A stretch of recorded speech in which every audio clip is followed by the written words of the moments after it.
Mr. John Curtis, talk a little bit about yourself. You've worked with multiple nonprofit organizations in the past. You've run for Illinois State Representative twice in back-to-back terms. You're also the leader of a congregation here in Macomb, Illinois, the Unitarian Universalist Fellowship, and you are the founder of Giving Gardens.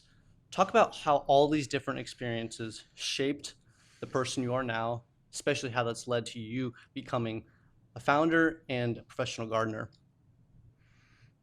That's a big question. I would say that all of those different things are connected in some ways. I'm very much somebody who wants to make the world better and my community better, and I always have these ideas of things that would be better about our community if things were just a little different. So sometimes I have the room in my life and in my schedule to act on some of those things. And so you've just named a few of them. Could you specifically talk about when you became a founder of Giving Gardens, Mm-hmm. how that maybe is related or isn't related to Genesis Gardens for people who live in this area? Like, when did that start? So in 2016 and 2018, I ran for state representative while I was still full-time faculty at Western in the English as a second language department. And I was managing a CSA called Barefoot Gardens. And some of your listeners may not know what a CSA is. So a CSA is when a group of people pay their a farmer, to produce usually vegetables for them during the season. They pay that farmer at the beginning of the season, and then each week they get a share of the produce. And our CSA evolved into something a little bit different than the standard model. We became an edible landscape CSA. So my members, including you two, would come out usually once a week and harvest from the gardens that I managed. And I acted as kind of a guide, but also basically the gardener for that group. And each year I would assess which crops I had grown enough of and which I hadn't based on what people were harvesting. And I would grow more of the things that people were using a lot of and less of the things that people weren't using. An interesting example for me is kale. When we started the CSA in 2003, I had 5 kale plants and nobody wanted any of it. And when we quit in 2019, which was the last year of the CSA, I'll bet I had 100 kale plants just to keep up with the demand from my members. And that, I think, shows how much kale became more popular, but it also reflects a lot of learning in community that our members did. They would talk about, they're like, what is this? How did you use this? And so I was always kind of dissatisfied with the CSA in that even though we gave very steep discounts to people if they asked for them, I still felt like most of the community couldn't belong to our CSA because they just couldn't afford it. And I always had this kind of idea in the back of my mind that maybe someday we would be able to figure out a way to do that for the community. And that's basically what the Giving Gardens is. So in 2016 and 2018, I ran for state representative while I was doing these other two things, while I was teaching and I was managing the CSA. And let's just say that I was too busy during that time. So I lost both of those campaigns. The first one, we got 45% of the vote, and in the second one, we got 48% of the vote. And in both of those campaigns, the reality is I was running in a district that was ruby red, and that Donald Trump won by 28 points, and I was running as a Democrat. So it really was probably an impossible district for a Democrat to win in, or somebody running as a Democrat. But we ran great campaigns, and I learned a lot about fundraising, public speaking, talking to people. I learned a lot about how people actually live and how poor this region is, because I went door to door, and we knocked on doors in every town above 100 people in 8 counties. And a lot of those places we hit 2 or 3 times in 2016 and 2018. So in 2019, right after I had lost that election in November of the previous year, my wife Karen and I decided to discontinue the CSA. It felt like it was time to do something else. And that was also when the last semester of my department, which closed at the end of the spring of 2019. And Western's English as a second language department closed and has never reopened. So it was time to do something new. So we talked about it, and I decided that I was really interested in working for and learning how to run a nonprofit organization. And we worked with, and I reached out to somebody from an organization called Genesis Garden that works on housing and food insecurity issues. And I worked with them for a couple of years. And then we kind of disagreed on the future of the organization, and I could go into a lot of that, but I don't think I will here.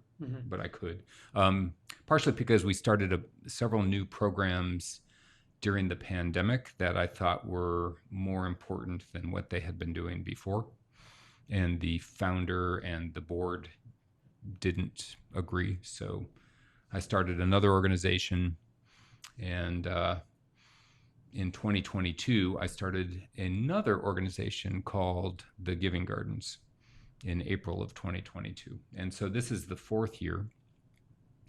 And in April of 2022, it was me, my truck, and some of the tools from my garage, and I managed 4 pretty small gardens.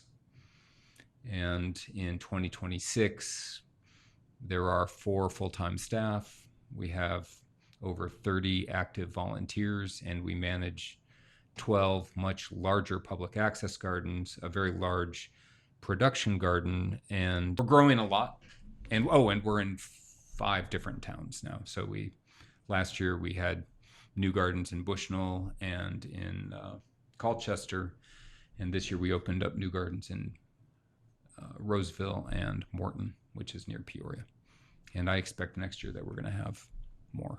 Are you trying to like multiply this? I know that gardening is really passionate for you, and it sounds like your goals towards the community are really important. Hopefully that keeps on expanding. But do you think, well, I guess, why do you think gardening matters to you, and why should it matter to me and the community? And do you think the importance of gardening has grown over the last 5 to 10 years?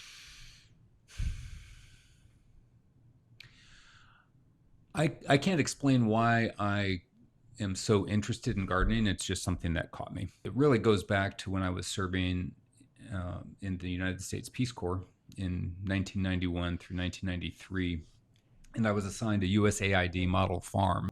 Basically, that farm had been abandoned, and it was my job to kind of get it up and running and model some ways of agriculture that would be useful to the surrounding population. So I would go up into the hills with the men in the village and kind of see what they were doing. And I did that for several weeks. And then I eventually got some funding from the Department of Agriculture of the Dominican Republic to pay 2 men come and work on the model farm with me.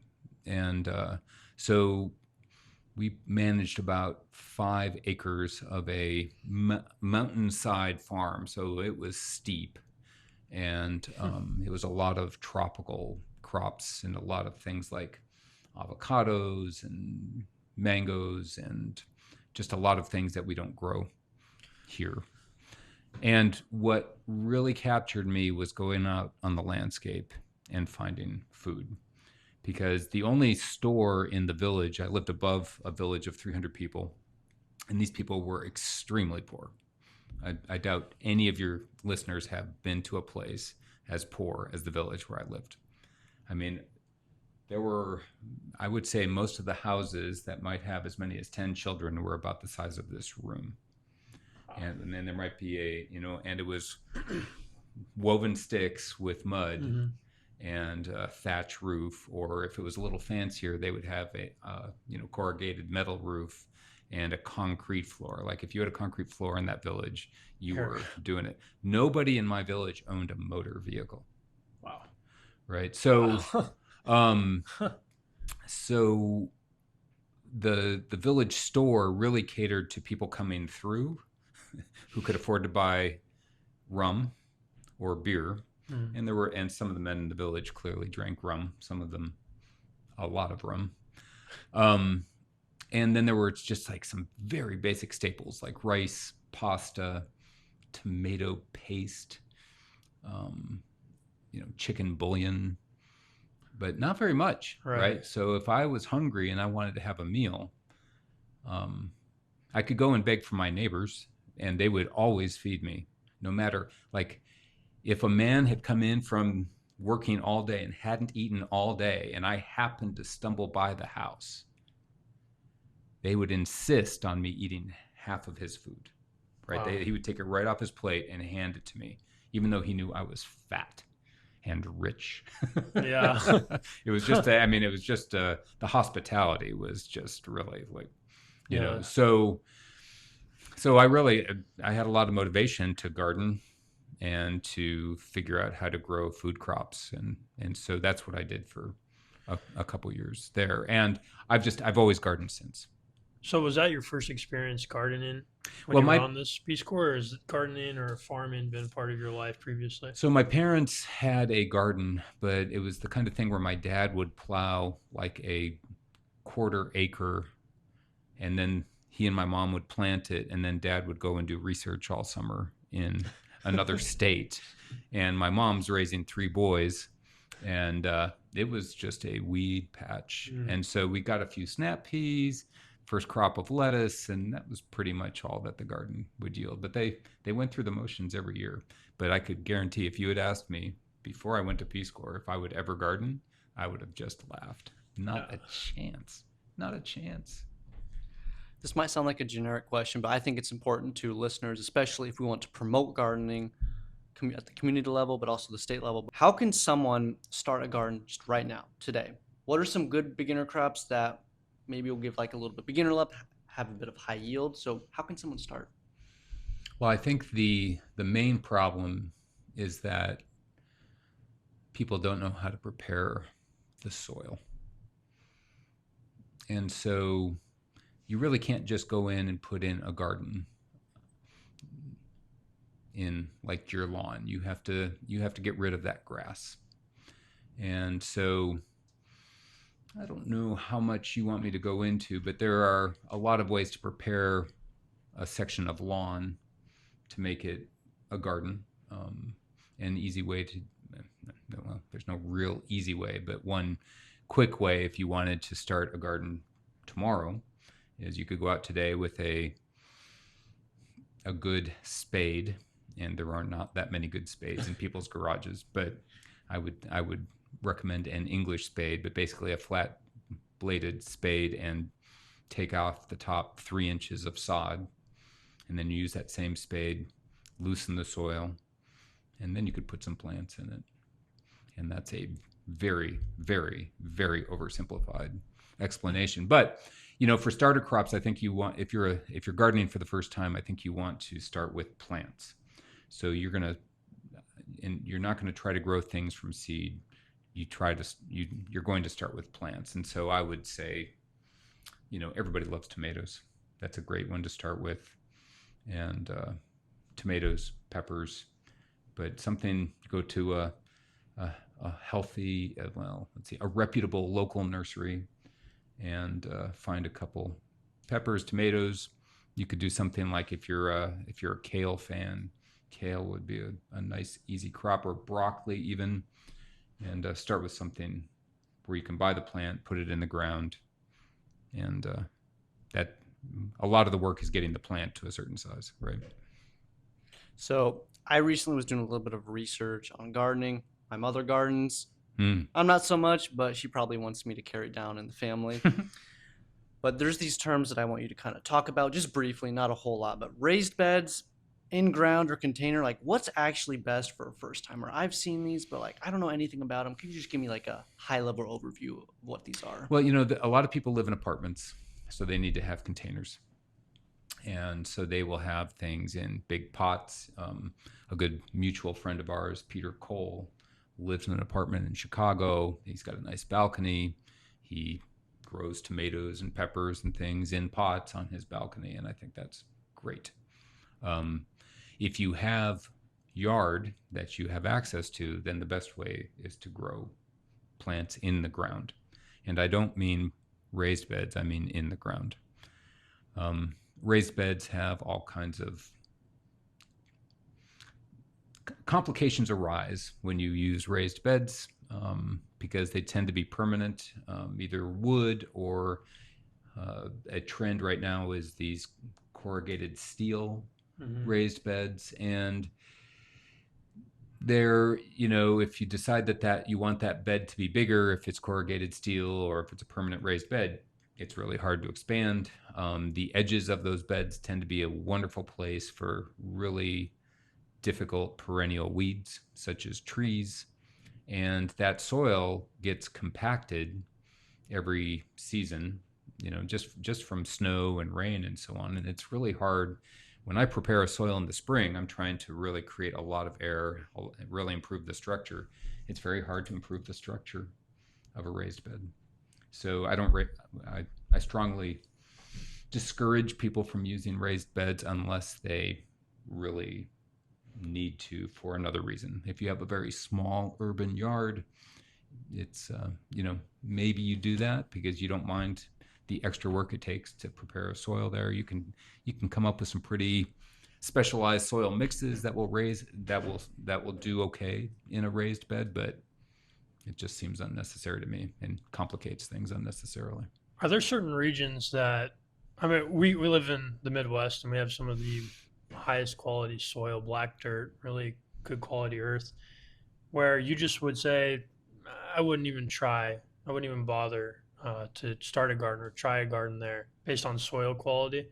Is there a certain, like, do you think everyone should just try it anyway, regardless of where they live? Or are there some places where you're like, that's going to be a lot of pain and no gain, essentially? And well, a really good example is that we started 2 new gardens in new towns this spring, and one was Roseville, and that garden location is in an old field, and it was in lawn, and that soil is beautiful. It's deep, dark prairie soil, and that garden just looks beautiful right now. And the other garden that we started in another town, Morton, that was a very heavy clay and terrible for gardening. And it was also infested with, not Bermuda grass, but quackgrass, which is really hard to get rid of. And we made both of them work. The Morton garden with all the quackgrass and the terrible soil got a full quarter. It was a small garden, but it still got a full quarter load of semi-load of compost, which we mixed into the soil. And the church that we're working with there, their volunteers raked out 20 50-gallon tubs of that grass, and they're still working at it. But it's gonna make a nice garden. So I think the most important thing is to have the garden be in a place where it's accessible, and you can make just about any soil into a good garden, provided you add mostly compost and a quality compost, not what you buy in a bag at a big box store. why does location matter for you? And especially for your goal is to have, it looks like 1,000 public gardens. Why is location a really important thing? I know that probably sounds a little redundant, but why is it important that people see a community garden? Why should it be something people should look for in their community?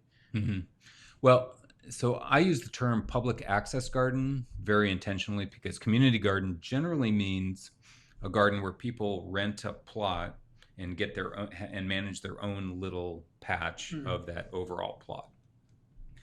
So the public access gardens, and what's really unique about the Giving Gardens is we're creating these public access gardens where we're inviting people to come in and harvest and use them. And that's something that, as far as we have seen, does not exist anywhere else. And the locations, we talk about more gardens in more neighborhoods, and we think that it's really important for it to be, if it's going to be a part of your life, it needs to be something you can walk to, right? It's something that you can access. It's like, I'm cooking, I've got a red sauce, I need to go get a handful of fresh basil, right? If I don't have it in my own yard, I'm going to send my kid to the community garden, or now I'm saying to the public access garden, which is in our neighborhood. And that's really our goal, is to have these within walking distance of every house, especially in Macomb and in McDonough County, but eventually beyond. What are some common mistakes that you see people, maybe you've done them yourself? So many. Are you talking about gardening mistakes? Yeah, or in just general. like life mistakes? Gardening mistakes. Okay. What are some common gardening Well, that cuts mistakes? it down a little bit. You see people, first-time gardeners, are like, all right, let's go do this garden thing. The first mistake they make is that they think it's really easy. People talk about gardens. So a great example actually is that the organization that I worked with before, it's called Genesis Garden. And years and years before I was involved, but when there was somebody there that ended up working on my political campaigns, actually, they decided that they were going to have a garden with a summer program that they were doing. And so they got a bunch of seeds donated, and they had some farmer come in and plow or rototill a big patch. And they took an untrained AmeriCorps Vista who had never gardened and said, lead these kids on gardening, right? And so they took all of these seeds, and it had just rained, so they were working in just like mud up to their ankles. And they just took all the seed and they just cast it around. And that's how little understanding many people have of what it takes to have a successful garden. Needless to say, that was a failure. Yeah. Right? But Right. but people in positions of authority thought it was a good idea, and somebody funded that. It's just really common that people don't understand how much knowledge goes behind from. And I will say, we come from an area where it used to be that everyone knew something about gardening. And so people took those skills for granted, and they didn't understand that their grandmother actually had been trained from childhood to successfully garden, their victory garden around World War II or whatever. So I think it's one of the things I love about what we're doing is that we're kind of reintroducing people to their own past. I like Right. that. I mean, I just know from the maintenance perspective, or at least seeing the volunteers Mhm. just turn up the weeds. That's something that I saw you post on your social media of how you guys come through. Is that a daily or every 2 day thing? Basically after every rain, we try to cultivate. Yeah, cultivate. That's the word. Right. And so I make the distinction between weeding and cultivating. So basically, when you cultivate, you're basically disturbing all of the soil regularly, and that's killing all of the weeds when they're babies or when they're just germinating. But most people locally, when they talk about gardening, they talk about, oh, I guess you must have been pulling weeds. Yeah. Right? Yeah. And so they're imagining like weeds that are as tall as the crops and kind of pulling the weeds around the crops. And you'll never see a giving garden that looks like that. Right. Because So you don't that's get to just that like level. my grandfather, who farmed 80 acres of corn at once, would never have walked around pulling weeds. Of course, he had to cultivate. He had his horses. He set up his equipment to disturb the soil, throw soil up around the base of the corn. I mean, it was just common sense. Well, common knowledge, I should say. Mhm. But, it's one of those things that's been forgotten. As far as your progress with the gardens, I imagine that you've scaled, right, to 30 volunteers, Mhm. 4 full-time Yeah. employees. Yeah, and I mean, so 2 of them are unpaid Okay. because they're AmeriCorps Vista. So Okay. it's actually a government program that is set up to reduce food insecurity, and they're doing that by serving our community through the Giving Gotcha. Garden, with the Giving Gardens. There are 2 of us that are employees, and yeah. Anyway, so you were No, saying. yeah, I'm curious on like what challenges or communication aspects of that growth that you might not have seen beforehand. Like how are you able to make sure that all 30 of these volunteers are coordinated enough where, Mhm. you know, you might have 5 one day and hopefully just not one person on the following day to maintain or cultivate or whatever your process is to maintain these gardens. What has been some like leadership aspects that you've had to learn or reestablish with yourself to get everyone in line to see the full vision of the project? Right. So there are a number of things that we could cover here. You seem to be kind of focused a little bit on our volunteer coordination, which is like its own big topic. Mm-hmm. But then there is visibility, like raising the visibility of the organization. And because if people don't know who you are and what you're doing, you're not going to get anybody to volunteer or support that work. You know, fundraising is connected to visibility. So let's talk about the volunteer coordination first. So the truth is that my favorite Giving Gardens year was the year that I did it all by myself and did not have to coordinate anybody. I mean, it's just, Yeah. it's Yeah. the actual, because when imagine. I'm gardening by myself and don't have anybody to manage and can just practice my craft uninterrupted, I enter a flow state.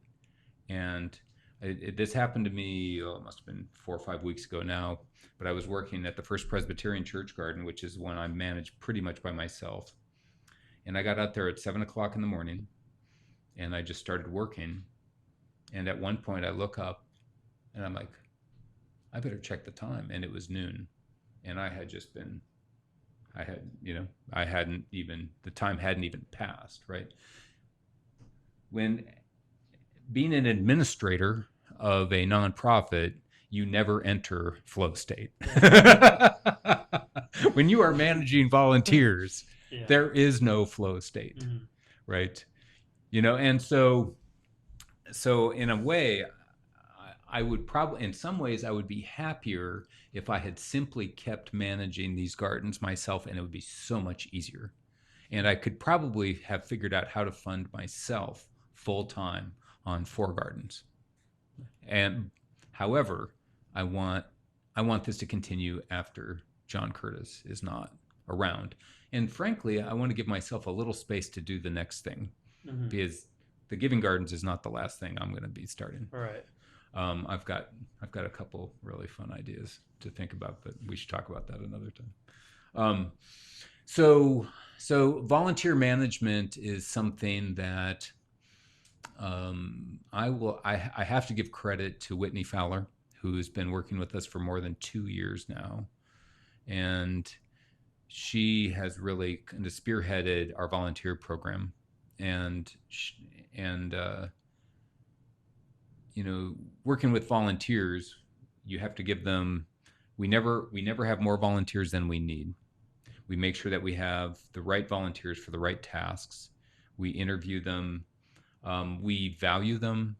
We feed them if they're going to be around for a while. We caffeinate them.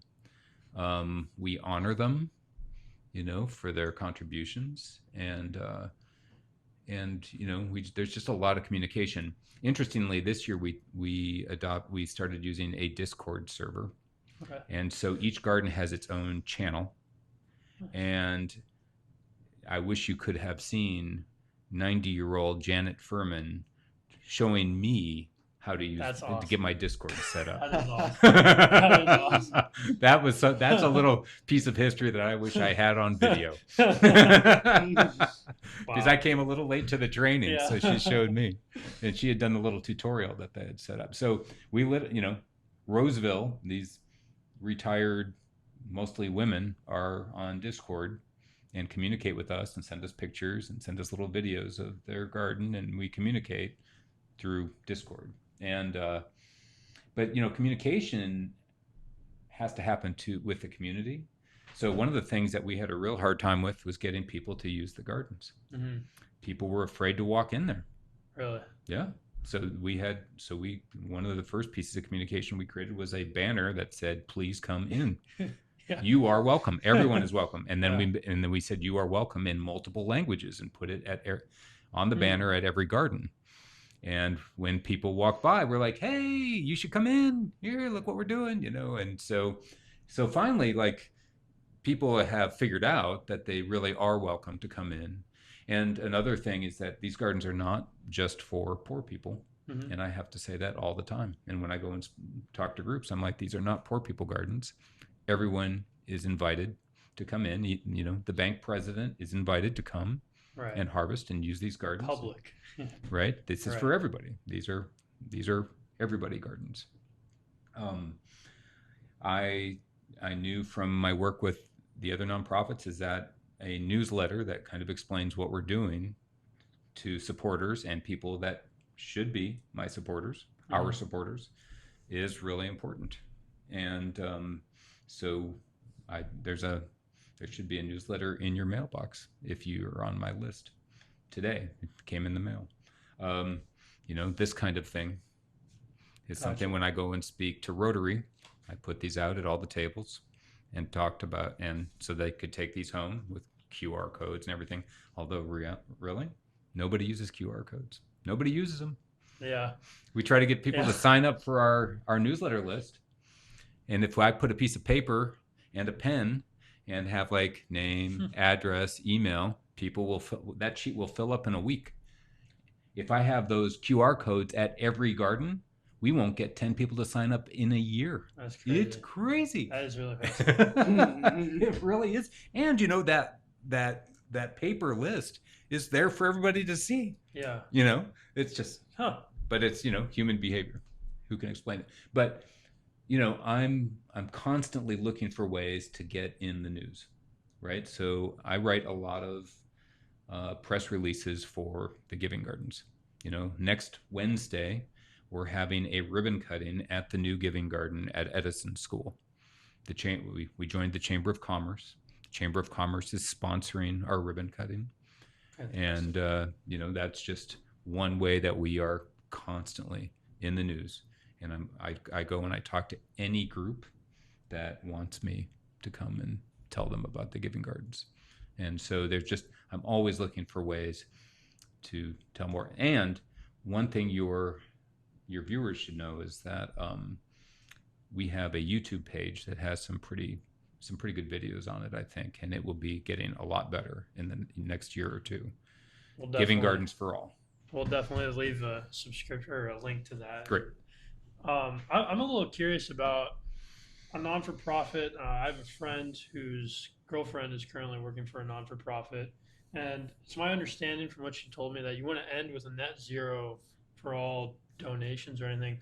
I'm just a little curious about the differences of a non-for-profit versus a business with an LLC. Mm-hmm. What are some differences, and was there any learning curve for you? Were you able to just kind of hop in and start one up really quick, like applying for an LLC online, or was it a little bit more challenging with a little bit more roadblocks? So the previous organization that I founded, we actually went through the process of applying for our own 501c3 like on day one, but it still took many months for that to actually go through and for us to be recognized by the IRS.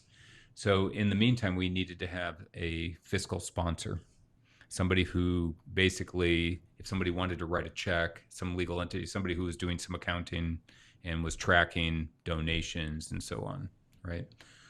So our fiscal sponsor has been First Presbyterian Church. Not only have they housed us, but they have acted as our accountants, essentially, for the first few years. We're in the process of becoming an independent 501c3. Okay. But since we're well over $100,000 in our annual budget, the process is so much more detailed, and like specific.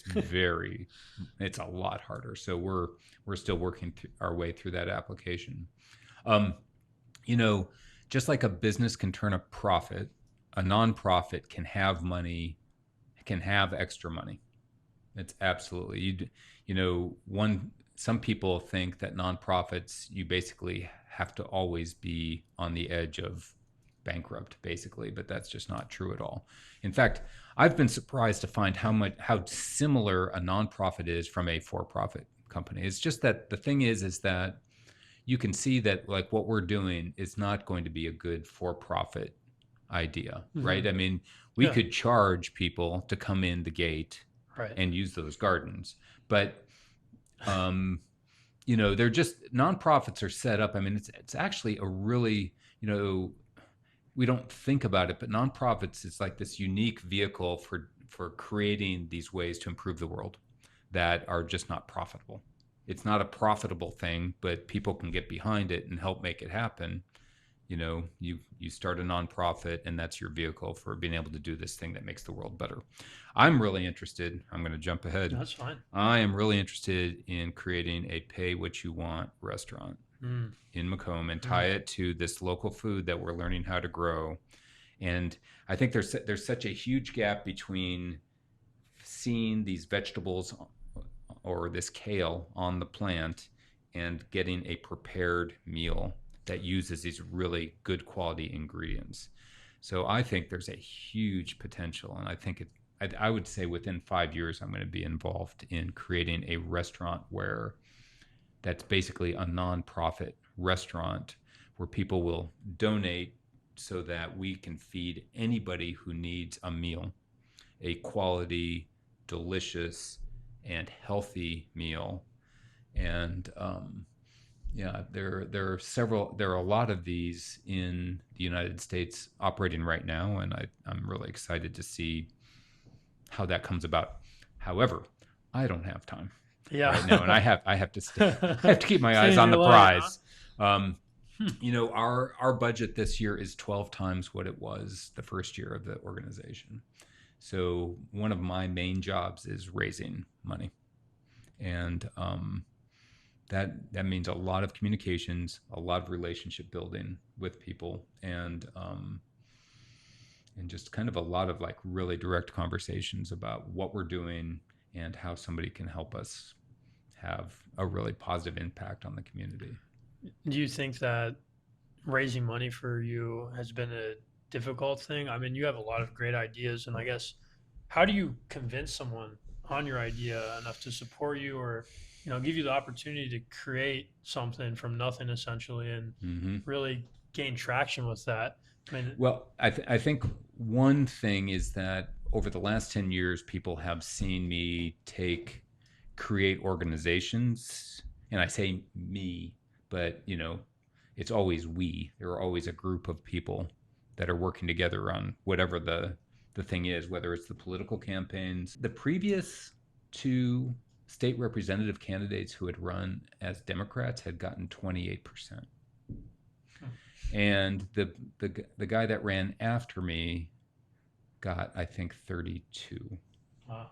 And so, nobody believed that this district could even be remotely close. So we didn't get not until the very end of the second campaign did we get any state state party funding at all, because it's like, they were like, we're not throwing money at, races that can't be won. So that was, we had the political campaigns. And then when I started working with the nonprofits, we got, the first year that I was with Genesis Garden, we got this homeless shelter set up that they had just been spinning their wheels on for 5 years.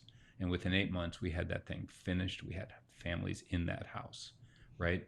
They had their monthly meal program. They were serving these low-income people absolute crap. And they would invite like 75 college kids to come in and help work it when they needed 5 quality volunteers.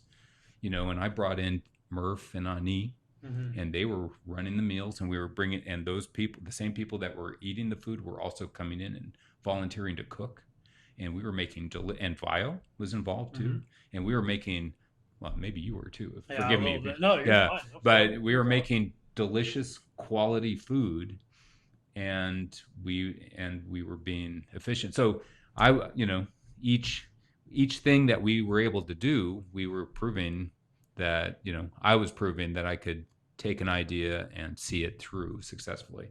And never mind Kids Cook. You worked on the summer meals program, Yeah. where we delivered 97,000 meals to over 700 kids in the summer of 2020 with volunteers. Yeah, it was really impressive project. We were delivering real food, bread, sliced bread, meat, eggs, milk to as many as 450 families in McDonough County every week, entirely with volunteers. Right? I mean, Kids Cook. 100 kids were learning to cook at home during the summer of the pandemic, and for the following 2 years, we were delivering all the ingredients. We gave them recipe cards and a recipe book that they could manage, and they got a video every single day during the summer that showed them how to do that. I mean, we can do anything if we've got the support, and if we've got the idea. So, I think that's why I had some credibility when I started the Giving Gardens, that, nobody knew what the hell I was talking about. Yeah. They were like, okay, we'll kind of trust you, when we started, but now that people see it, that's what has allowed it to grow, is that they see that when I talk about 1,000 Giving Gardens, they're like, oh my God, he might really mean it. And I do. Community gardens are increasingly framed as a real food security infrastructure, not just a feel-good hobby. Research even shows interest and academic attention in the space peaked sharply during the COVID pandemic and is being studied as a genuine tool for urban food access and resilience. Do you see Giving Gardens as that, or is that frame overselling what one garden can realistically do for an entire neighborhood? Well, we've talked about the distinction I make between community gardens and the public access gardens. And I will say, we say the Giving Gardens for whatever. And I think the public access gardens are something that very much could really cut into food insecurity. And I think we just need to scale it up. And I think there are a lot of people that are interested in learning how to manage these gardens and create them in their own neighborhoods. And I think there's real potential for these to make a difference. You were talking about your Discord servers, and I'm curious about how you're able to manage a garden from here, or ensure that these volunteers are getting the proper instruction, direction to manage that, and also provide food for the community, which is kind of the end goal in that.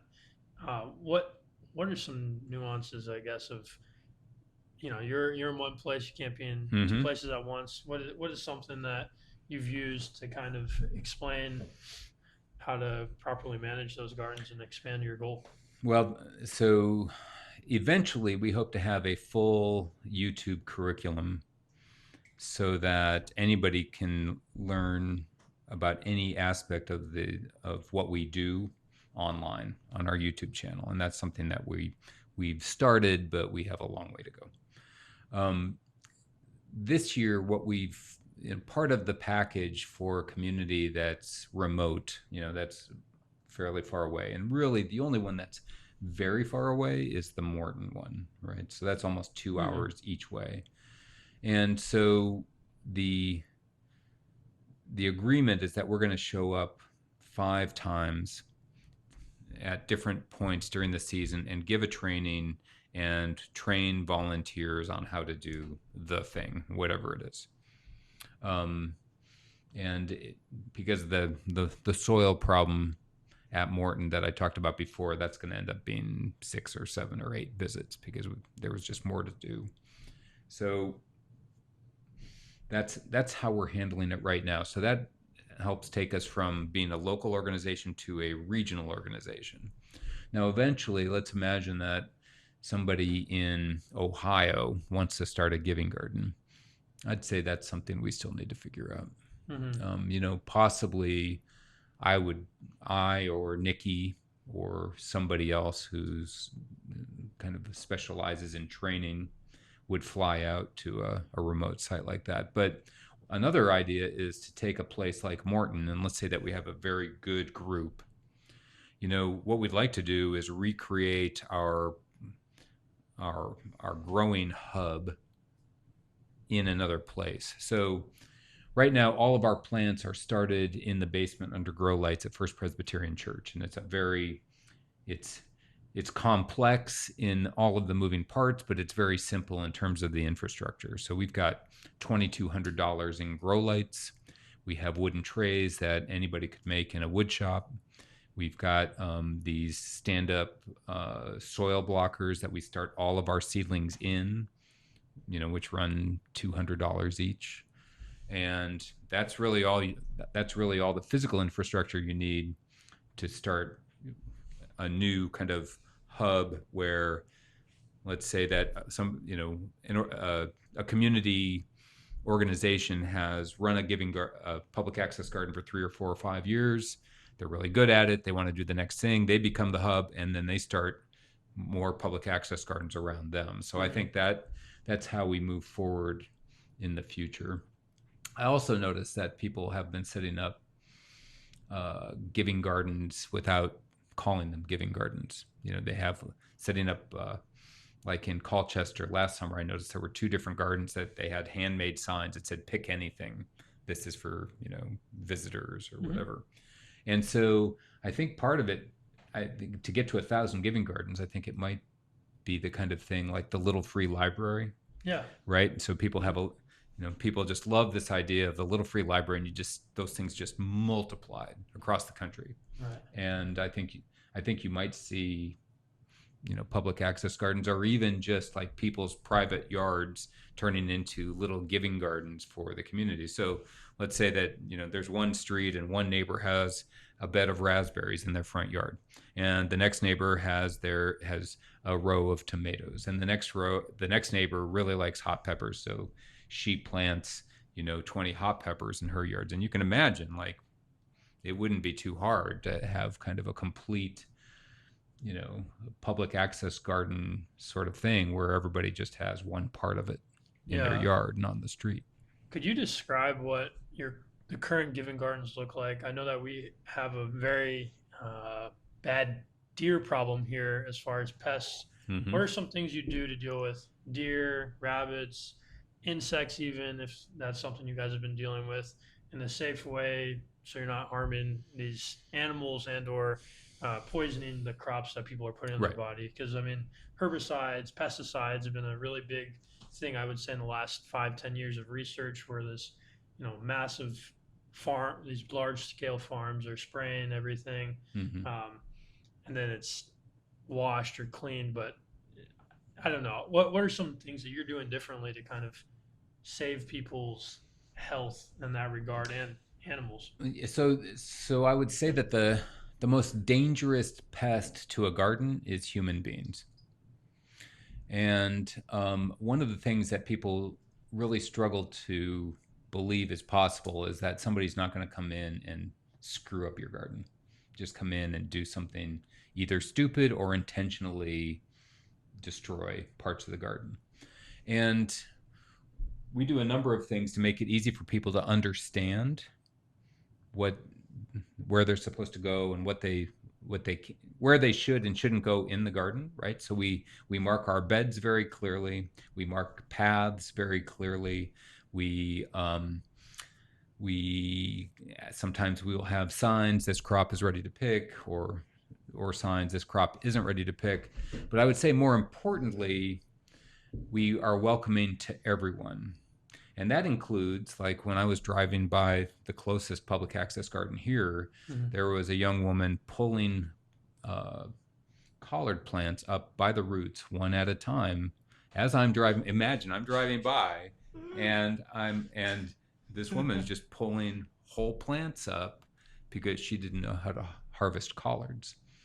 So I got out of my truck very quickly and went and had a conversation with them, and talked about how to properly harvest.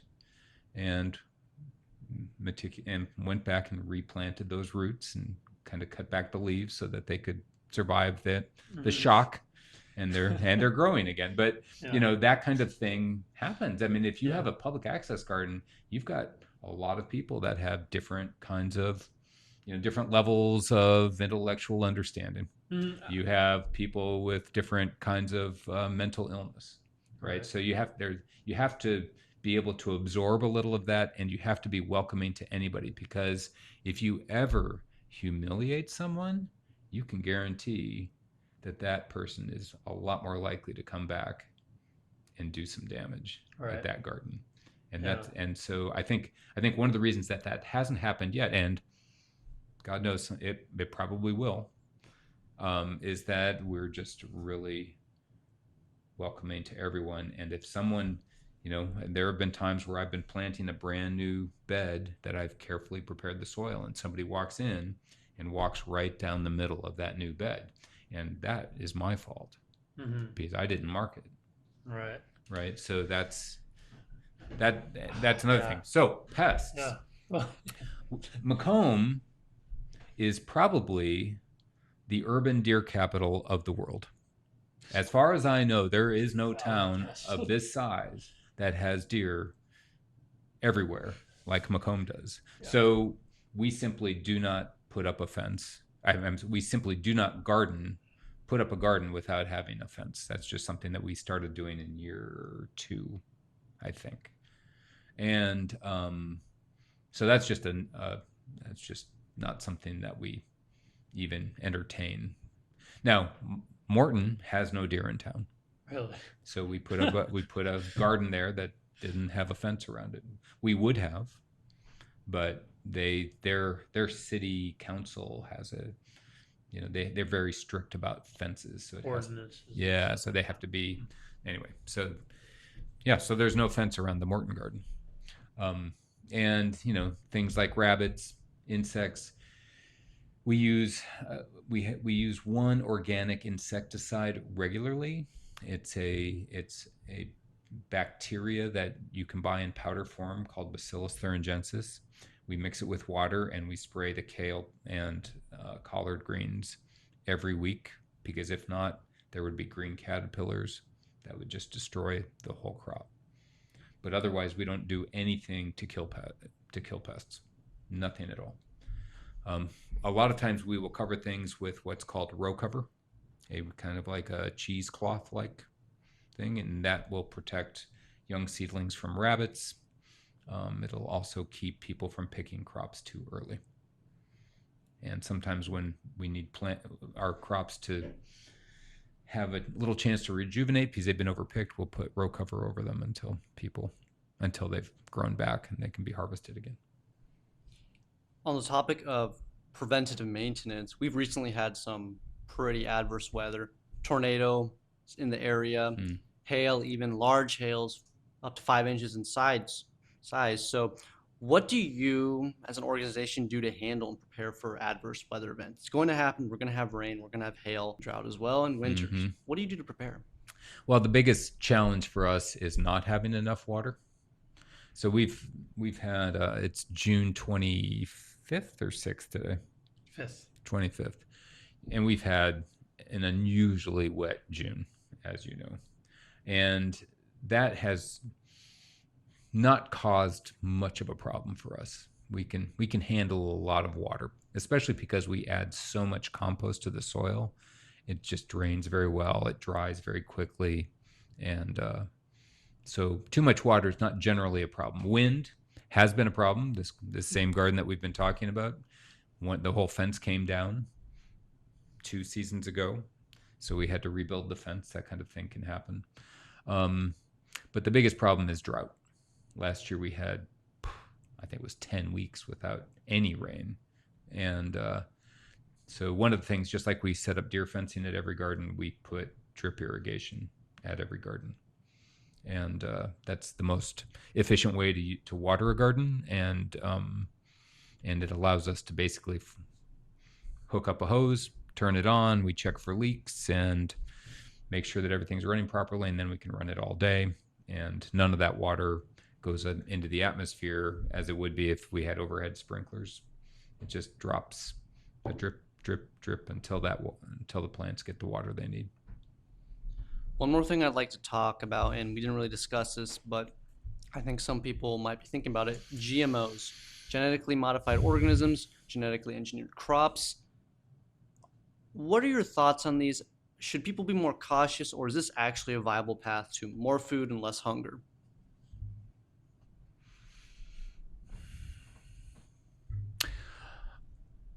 I don't think I feel like I know enough to make a call on GMOs one way or the other. I know I've had this conversation with my father, who's a botanist, and he poo-poos the concerns over GMOs. We don't use any GMO seed at all, just not even, as far as I know, there aren't even GMO vegetable seeds, or if there are, they certainly aren't anything that we've looked at. So we do use a lot of hybrids. So a lot of people talk about heirloom varieties and hybrids. And hybrids tend to be much more vigorous, more disease resistant. The plants are bigger and they can produce a lot more food. So we use a lot of hybrid crops because they just produce a lot more food per square foot, or a lot more blooms, because we do a lot of cut flowers or a lot more herbs. And they're just genetically superior to most heirlooms. Now, we do some heirlooms, especially hot peppers. But, like last year, we had a cayenne pepper that was an open pollinated, and then we had a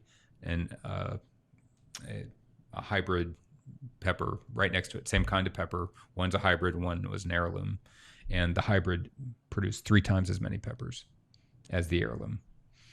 And that may not always be the case, yeah. But I mean, if you look at the difference between an open pollinated bell pepper and a hybrid bell pepper, I'll bet, if it's the right hybrid bell pepper, it might produce twice as many. And there's no risk from hybrids. And so we grow what produces a lot, because we want to make a lot of use of every square inch of our gardens.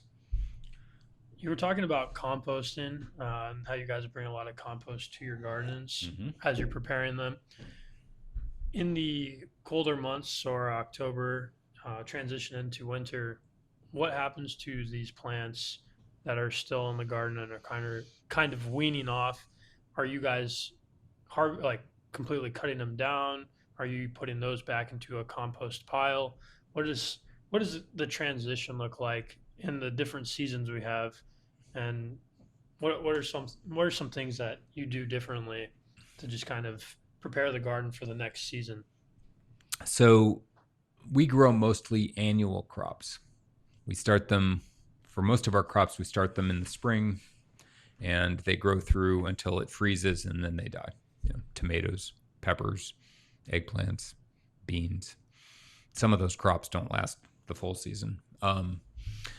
And so when those plants die with the first freeze of the year, we pick a nice sunny day on a Saturday in November usually, and we have a garden cleanup day. And we haul all of those plants to one compost site at Lincoln School. We throw all the plants there, and it makes a pile about 7 feet tall and maybe 14 feet by 20 feet. Big pile. Yeah. And that's the compost pile, but that's not where we get our compost. That wouldn't produce 5% of the compost we need, not even 2%. We buy compost as semi-loads, $2,300 a load from Better Earth compost outside of Peoria.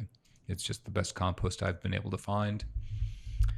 They deliver it where we need it, and it just makes a huge difference. And it's one of the reasons our gardens are so healthy and vibrant. Can you explain what compost is? Compost is basically well, it's a complicated word because it means a lot of different things. So compost can be a verb. If you take plant waste and put it in a bin or in a pile and it breaks down and becomes kind of this soil-like substance, that's composting. And the substance that's finished, that's the finished product, is also compost as a noun. And you could do a full podcast just on composting, but you wouldn't want to interview me. Okay, no problem. That's no problem. I found somebody who makes it and I buy it. Yeah. That's Mr. Kurz, the last thing I'd like to talk about is, and you mentioned this a little bit briefly, but when you do hit your 1,000 goal for gardens, tell us a little about what's next for you. And you don't have to give everything away. Well, I'm not sure. Next? I'm not sure that I'm not sure I'm going to wait until we get to 1,000. That's all right. Yeah, I may be doing the next thing. Well, I've really shared the idea that really excites me is the restaurant. I think, and it may be the Giving Gardens restaurant, right? It may be affiliated with our organization, because I think that bridging the gap between quality raw produce and quality meals is just a really difficult gap to cross, to bridge for most people. And I think that we could bring in some specialists. I think we could fund that effort. I think we could make a real difference in the health of the people in this community and other communities. And so I think that that's an idea that has to happen. That's something that I think I want to take on. I still toy with the idea of public office sometimes. The district that I live in, the state representative district, was redistricted, and it's a lot friendlier for a Democrat than the old one was. I look at the guy who's got that spot and think, boy, they should. Somebody who ran a decent campaign could win. I mostly don't do that because my partner does not want me to.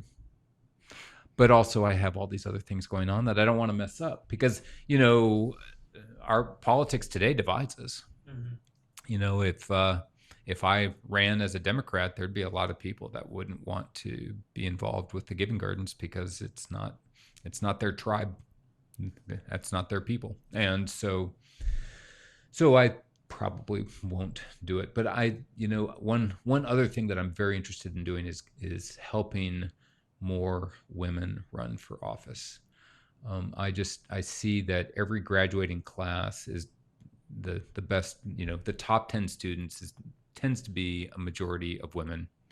And when you look at leadership positions in institutions and in our county board and in city council and so on, women are just grossly underrepresented. And in my experience, women are a little more capable than men. They tend to be more collaborative. They tend to be less crippled by ego. And I'd love to see a world run by women, frankly. I think it would be a lot better. And so that's something that I might get involved with in the future too. Mr. Kurz, thank you so much for your time. This was a very enlightening experience. I learned a lot more about gardening than I could have just seen from what my mother does right now. Your mother's a very good gardener, so I wouldn't sell her short. I won't sell her short. I certainly learned a lot. Thank you for coming on. Oh, you bet. You bet. I enjoyed it.